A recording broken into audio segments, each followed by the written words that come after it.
ফের রাজ্যের মানুষের সঙ্গে আর্থিক প্রতারণা। পুলিশ, গোয়েন্দা ও সাধারণ প্রশাসনকে বোকা বানিয়ে পগার পার লোন প্রদানকারী সংস্থা। কয়েক কোটি টাকা নিয়ে গা ঢাকা দিয়েছে সংস্থার প্রতারক এমডি দেবাশিস দে। সংস্থার নাম DL and Bharat finance and utility services.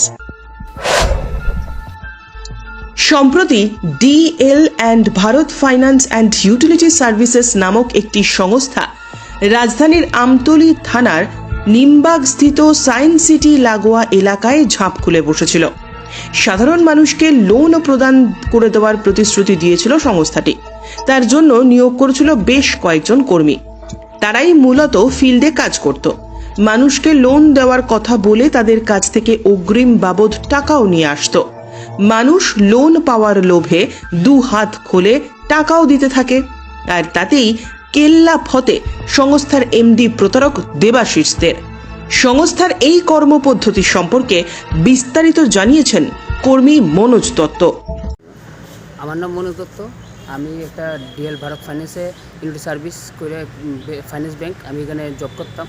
হ্যাঁ, আমরা জবের নাম করে সেটা আমরা সব কিছু বায়োডাটা দিছে, আমরা অ্যাপয়েন্টমেন্ট লেটার দিছে, দিয়ে সেটা আমরা যে স্যার যে ডাইরেক্টর আসলো দেবাশিস দে, তাহলে সবার থেকে কইছে এইভাবে লোনের বাবদ তুমি অনেকখান থেকে টাকা কালেকশন করো, এত টাকা লোন দিলে এত টাকা লোন মানে এত টাকা জমা দিতে হইব, কয়ে সবাই টাকা ডকুমেন্টস মানে যা রিলেটেড ডকুমেন্টস লাগে সবগুলো শো করাইছিল। হ্যাঁ, ডকুমেন্টস মানে শো করেছে কি তাহলে একটা আমরা দেখাইছে ওই ডিএল ভারতের একটা ফর্ম দিছে, এবারে তাই কিছু এগ্রিমেন্ট করা হয়, এইসব করে সেটা অনেকের থেকে চেক নেওয়া হয়, এইসব কাগজপত্র নিয়ে এসে তাই আমরা ও দেখাইছি এইভাবে ও বিষয়ে জমা দেওয়ার লাগে টাকা পয়সা, এত টাকা বদলে এত টাকা।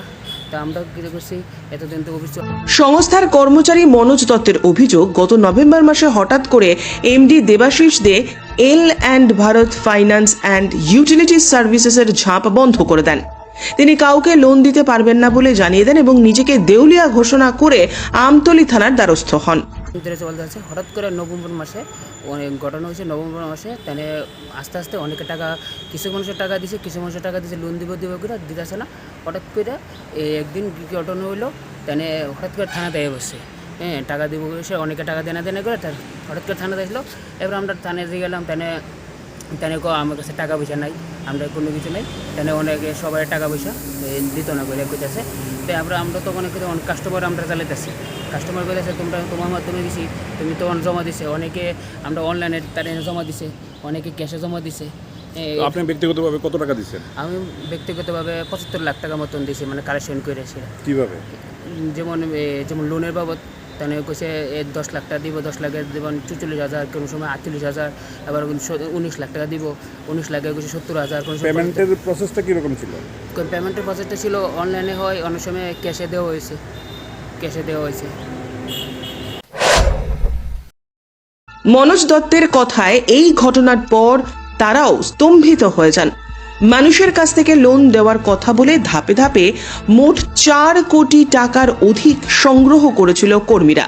এই টাকা কোথায়, তার কোনো সদুত্তর নেই সংস্থার প্রতারক এমডি দেবাশিসদের কাছে। কর্মীরা সঙ্গে সঙ্গে দ্বারস্থ হয়েছিলেন স্থানীয় আমতলী থানায়। তারা পুলিশের কাছে সমস্ত তথ্য তুলেও দিয়েছিল। একইভাবে বিষয়টি জানানো হয়েছিল পশ্চিম জেলার পুলিশ সুপার ও মহকুমা শাসককেও। তারপরেও লোকজনের টাকা ফেরত আনার জন্য পুলিশ বা সাধারণ প্রশাসনের তেমন কোনো উদ্যোগই দেখা যায়নি বলে মনোজবাবু জানান। তারপর কি হয়েছে? তারপর এবার তো আমরা তো আর কোনো সলিউশন পাইতেছি না, তাই তো কইতেছে টাকা পয়সা তাই দিয়ে এত না, তাই কিছু বলে টাকা পয়সা নাই। এইভাবে তখন আমরা আইসি থানার সামনে, স্যারের লগে কথা কইতাম, স্যার এই ব্যাপার আমরা তো কীভাবে টাকা পাওয়া যায়, তাদের যদি পুলিশ প্রশাসন যদি ঠিক করে, যদি তাদের সব কিছু সিজ করে, বা তাদের ফ্যামিলি অথবা তাদের আত্মীয় স্বজন সবাই যদি একটা ভালো করে সিজ করে, কিন্তু টাকা পয়সা সব পাওয়া যাবে। তাহলে এত টাকা পয়সা মানুষের তো কোটি কোটি টাকা।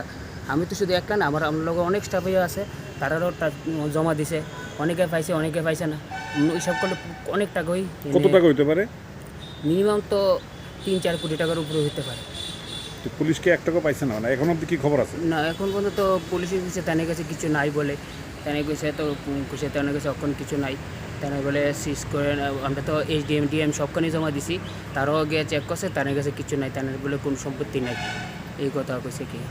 পুরো টাকাটাই গায়েব করে দিচ্ছে? হ্যাঁ, তো পুরো টাকাই গায়েব। বুধবার মনোজ সহ সংস্থার 7 জন কর্মী পুনরায় আমতলী থানার দ্বারস্থ হন, কিন্তু পুলিশ তাদের কোনো সদুত্তর দিতে পারেনি। DL and Bharat finance and utility services নামক প্রতারক সংস্থা কর্মীদের বক্তব্য, গোটা বিষয়টি নিয়ে রহস্যজনকভাবে নিশ্চুপ আমতলী থানার পুলিশ। এই সংক্রান্ত বিষয়ে তাদের কোনো হেলদোলই নেই।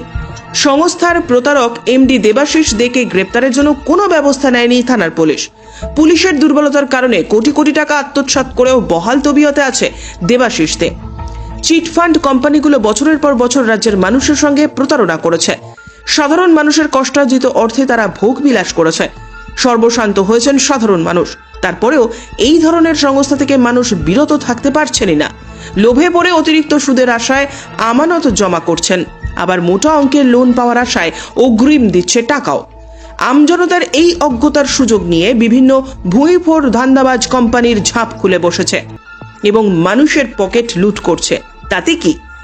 প্রতারক চক্রের এই তামাশা দেখার জন্য তো দেকদারি প্রশাসন বসেই আছে। এই ধরনের সংস্থাগুলি যখন ট্রেড লাইসেন্স হাতিয়ে নিয়ে ব্যবসার ঝাঁপ খুলে বসে, তখন কোথায় থাকে সাধারণ প্রশাসন? কোথায় থাকে পুলিশ গোয়েন্দা?